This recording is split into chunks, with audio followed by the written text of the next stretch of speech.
Yan, Kulek Soliman ang malupit sa katotohanan. Live tayo mga kabunyog, mga kababayan.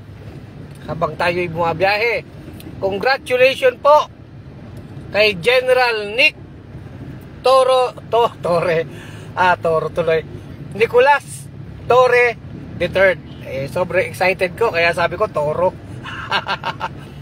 So si General Nick Torre na po ang susunod na PNP chief, Philippine National Police, di ba? Chief of the Philippine National Police. No? So nakaka-excite po na balita 'yan. At ang turnover ceremony ay sa June 2. Kailan ba yung June 2? Sa Lunes. So papalitan po ni General Nick Torre si General Marbil, no? Romel Marbil, ano? Alam nyo, talagang ano kayang reaksyon ng mga DDS dito? So anyway, ayan po yan, welcome po sa atin yan, yung appointment na yan. At talaga namang tayo, at marami na din ang nag-expect na talagang ang susunod po na PNP chief ay itong ang si General Torre, dahil talaga namang itong mamang ito ay marami ng pinatunayan, di ba? Marami na siyang pinatunayan na talagang kaya niyang ipatupad ang batas kahit sino ang masagasaan, di ba? So at ito mga trivia lang, si General Torre pala ang unang graduate ng PNPA, ng Philippine National Police Academy, na magiging PNP chief, no? So siya pala, kasi usually ang mga PNP chief, mga kabunyog, ay graduate ng PMA o Philippine Military Academy.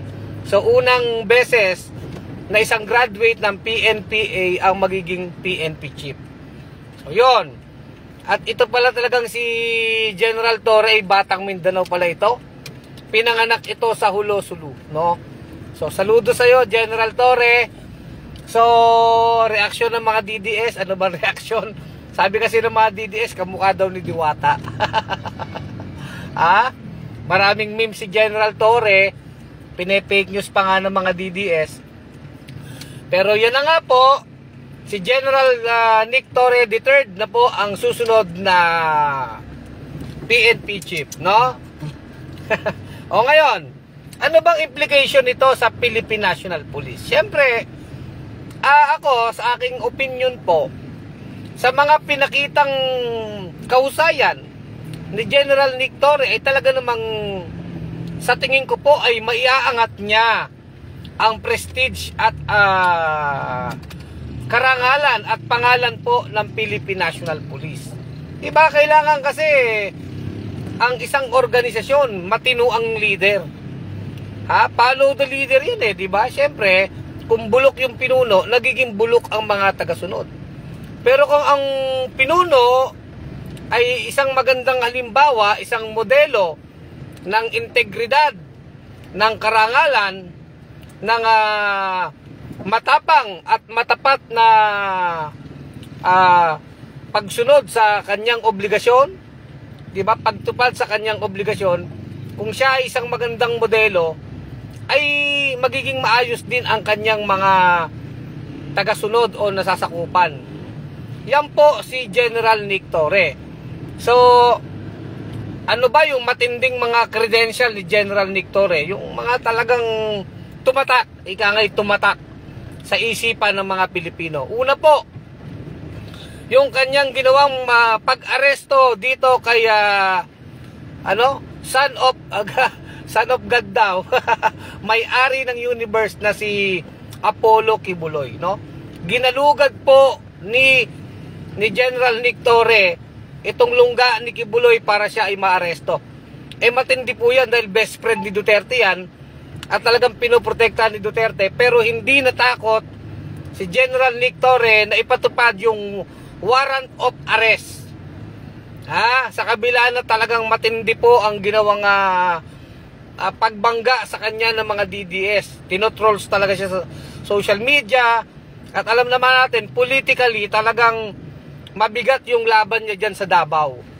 Dahil naging hepe po siya dyan, naging regional director po siya dyan sa Davao Region. At yun nga, siya ang nanguna po sa pag-aresto kay Kibuloy-Loy. Na maraming nagre-reklamo na itong si Kibuloy ay nare-reklamo ng mga rape, pangmumolestya, pagmamalupit sa kanyang mga dating mga tagasunod, no? So napakatindi po niya na hindi biro itong ginawa niya na binangga niya si Kibuloy at ang mga Duterte diyan mismo sa Davao.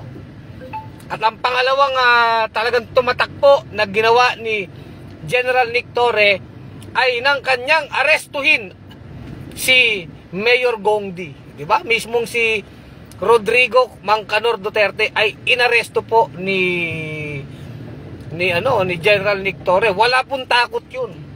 Face to face. Talagang binitbit niya po itong si Duterte papuntang ICC, no? Sa pamamagitan po ng pakikipagtulungan sa International Criminal Police Organization o Interpol. Lahat naman po ng ginawa niya ay may warrant of arrest at hindi naman talagang pinatupad niya lang yung batas. So yung po yung inaasahan natin. Saludo po tayo dito kay General Nick Torre at alam natin siyempre ang reaksyon po ng mga DDS dyan ay talagang ewan ko kung mag-iiyakan ng mga DDS. Alam nyo naman talagang kulang na lang po ay sinusumpa nila tong si General Nick Torre, no? So binabantaan si General Nick Torre na makatakot-takot na kaso. Talagang binabas po siya sa social media ng mga DDS. So, yan po, abangan natin ang magiging liderato ni General Nick Torre. Magsisimula po sa June 2. Saludo sa iyo, General Nick Torre. Mabuhay ka at talagang ipatupad lang kung ano yung batas. Yun lang naman yun eh. Kung ano yung batas, ipatupad natin. Sino man ang masagasaan, mayaman, mahirap, politiko man o hindi politiko, ang mahalaga po, sa ngalan po ng batas, lahat ay pantay-pantay. Yun lamang po tayo, no? So, mabuhay ka, General Nick Torre. Saludo. Saludo tayo kay General Nick Torre, no? At sa mga DDS, iyak na lang kayo hanggang gusto niyo, no? Maikli lamang po ang ating vlog. Kulek Soliman, ang malupit sa katotohanan. Sa bunyog, pagkakaisa, mga kabunyog, mga kababayan. Tuloy ang laban.